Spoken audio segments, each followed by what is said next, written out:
What is going on, lunatics? This is the start, I think, of a little turnaround phase. Now, LUNC's been kind of ranging in between, let's say, 4.058 and 4-ish, really 62, but I think that the market really kind of tried to pull the liquidity in order to push it into Bitcoin because it's time for Bitcoin to run a little bit more. I think it leads the market, and I think that, we saw a little bit of pulling back on altcoins. And I think we're going to see a surge from Bitcoin, which, of course, we need Bitcoin to surge in order to start that next level up. It's not going to make any sense. We're not going to get altcoin season today just because we want altcoin season. We're going to get it because there's a bunch of money in Bitcoin that's going to start cascading down into other stuff. And we haven't hit that spot yet. So make sure you hit the like button on the way in. I'll explain all that and more.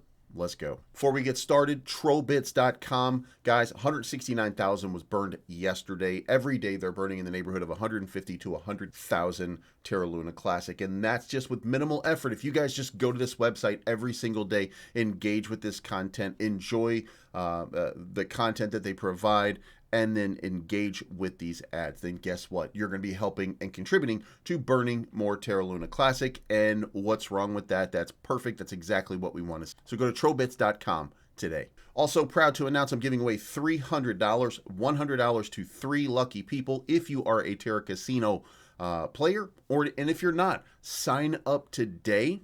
There's a link down below.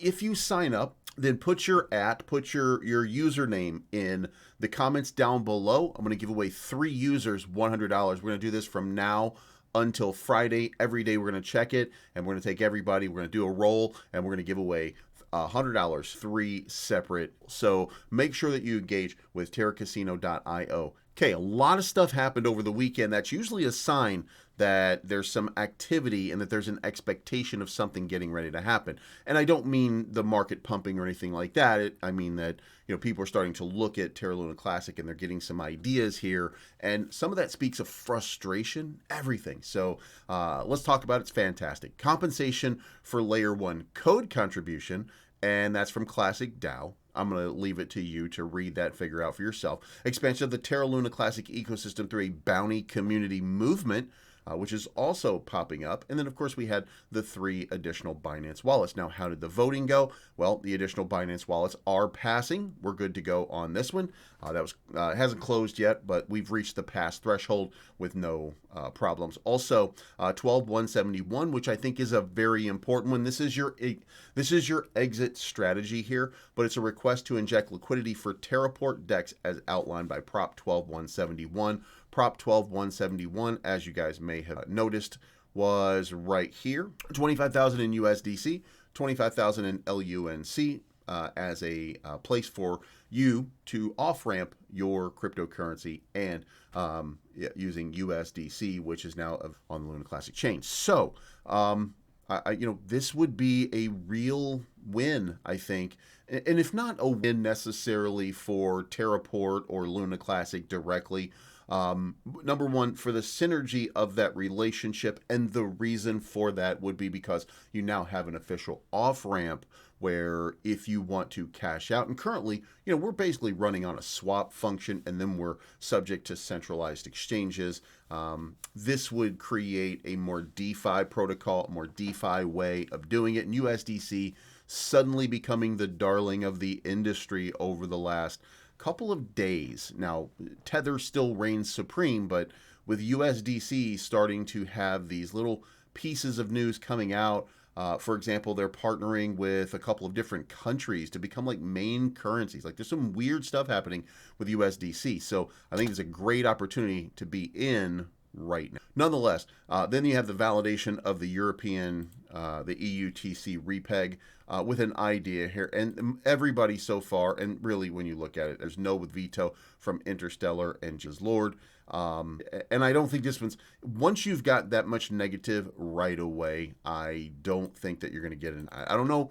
It's early, and again, I'm not somebody who just blindly agrees with certain validators, but I think most people are going to be looking at this and they're going to want to peg it as long as it's still the predominant thing. And look, if Terra is USD, if USDC is USD, if Binance is doing USD, if PayPal is doing PYUSD, if Ripple Labs doing RLUSD, it's all pegged to the US dollar.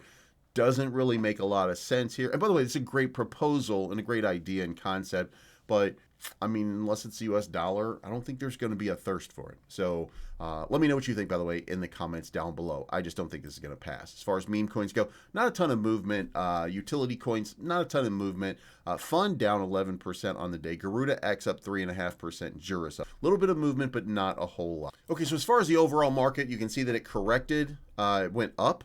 Now it's coming back down just a little bit for a minor correction. We did break out, and we did break above where I said we were going to break out and break above, but it was not maintained. I told you expected to reject off of 3 trillion, and reject we did off of 3 trillion, coming back down into this 2.87 trillion. I don't know that that's the full-on move. I don't know that that's the finish of this impulse right here. It was very quick. There has to be some kind of pullback. At best, you can say that, you know, we're rejecting off of this spot right here.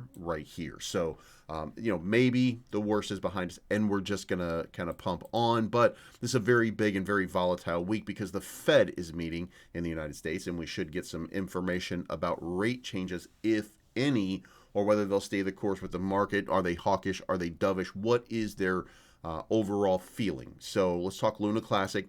Luna Classic, in the meantime, dumping down.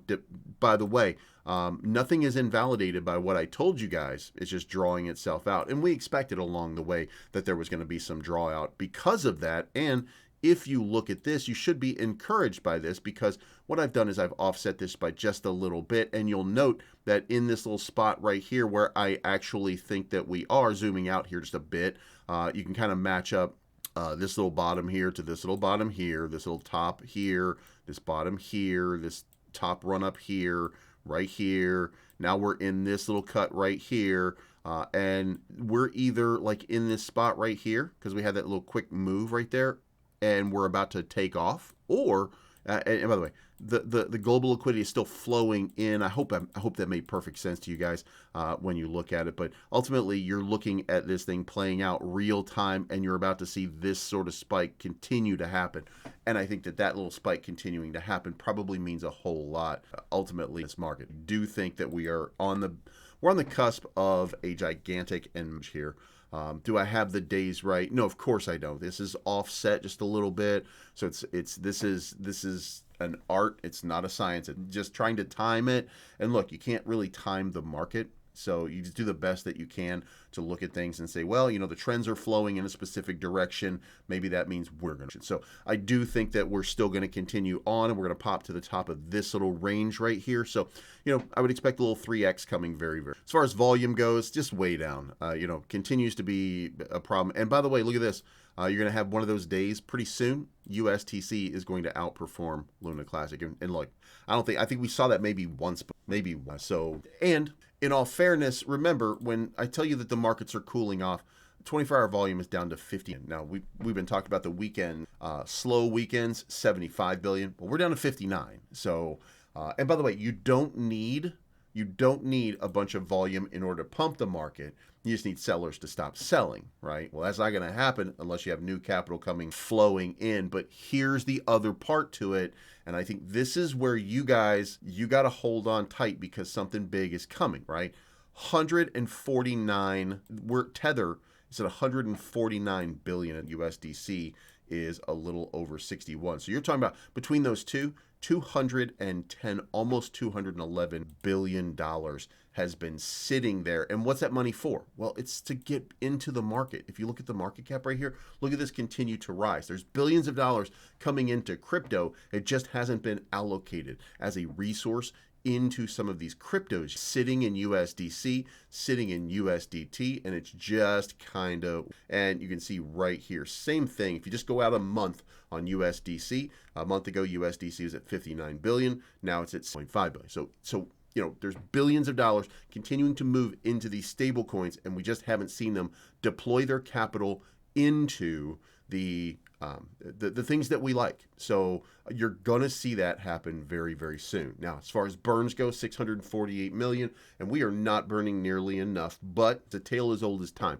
Will we continue to get a burn that's worth it or anything like that? I don't know the answer to that. I really don't know. I think that we're going to, but that's sometimes just wish, because when I look at what we're getting here, we had this big move around.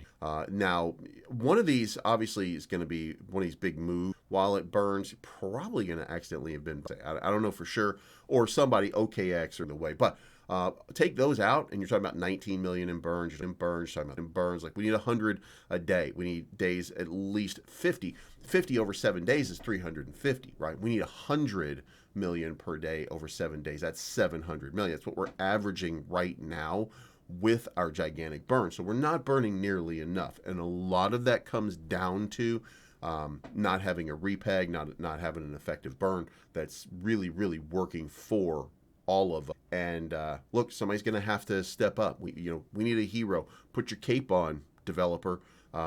Whether it be like Strathcole or any one of these guys that, we need to come up with a path forward that will allow us to create an effective burn. And by the way, it should be noted very specifically, the burn is not going to pump the market, okay? It's just going to reduce the supply.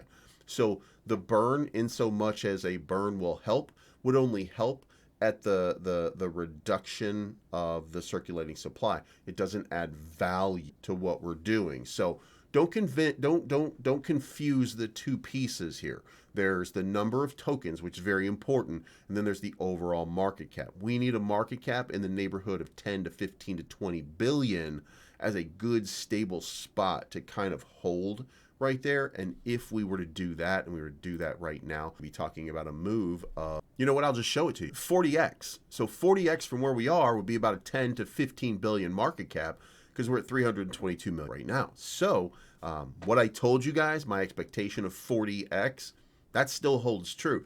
How much better we get is really going to depend on one big factor. We burn some crypto. Can we burn some supply? Can we make that more? Look, we burn effectively. We create a 40x, go to 10, 12 billion, 15 billion market cap. We create a 40x out of where we are right now. If we do that, but we also reduce the supply in half through effective burns over the course of the next year, well, then that doubles, which means that 40x is now 80x. And when we look at it from an 80x standpoint, then we're not exactly at a penny, not exactly, okay, but we would be really close. We'd be like 2 zeros 45 or something like that. It'd be be getting very, very, very, very, very. So there is some opportunity. There is some possibility. And remember, by the way, when I say that, don't forget that the reason that I'm saying it and the volume, the amount of burn that we're talking about right here is, remember, when Terra and Luna were pegged, within 16 months of that peg, while they were working synergistically together, the circulating supply of Luna went from 1 billion to 343 million. That's a 66% effective burn over just under 2 years. So we can burn a lot if we're repegged. We could burn a lot. Now, of course, when that happens, we have to get people back on chain, because the chain really is not thriving as far as volume goes. So we're going to have to work on that. But in order to work on that, we're going to have to build it so that we have reason to come here. And guess what? Again, I'm going to tell you one thing in closing. People love a comeback. So it's only a matter of time before the comeback story of Luna Classic is written. Are you going to be part of it? It's not financial advice.